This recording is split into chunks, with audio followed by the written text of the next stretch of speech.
Ndio daktari, nakusikia vizuri. Samahani bana, mimi kuna kitu nataka niulize hapo sasa. Nikokotee mawe.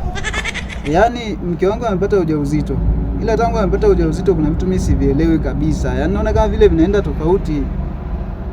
Yaani zamani mke wangu alikuwa ananipenda sana, lakini sasa hivi naona ananichukia mno. Niache na changamkiwa mtu. Yaani kwanza hapa ninavyokuambia tumetengana hadi vyumba. Mimi nalala sebuleni, yeye analala chumbani. Anitaki kabisa hata kuniona.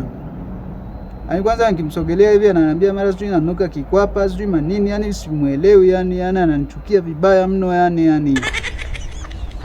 Sasa hilo jambo ndo linanifanya mimi nihisi kama vile labda alinichiti akapata mimba na mtu mwingine, ndio maana hiyo mimba inanichukia mimi sasa. Yaani ni hivi, kwa nini anichukie saa hizi sasa wakati ambao amepata ujauzito, wakati kabla ya hapo alikuwa vizuri tu freshi?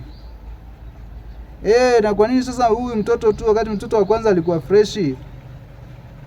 Nataka sasa uniambie, yaani kama hiyo sio dalili ya kuchiti itakuwa ni kitu gani sasa? Sasa ulikuwepo?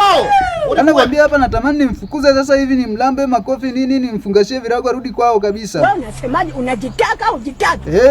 Kwa sababu inakuaje mtu aanze kunichukia mimi kama namna hiyo bana? Haiwezekani bana ikawa hali ya kawaida hiyo bana.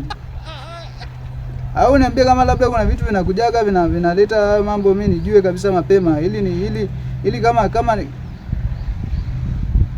kwamba homoni zimebadilika. Mabadiliko ya homoni ndio yamefanya amekuwa mtu wa namna hiyo.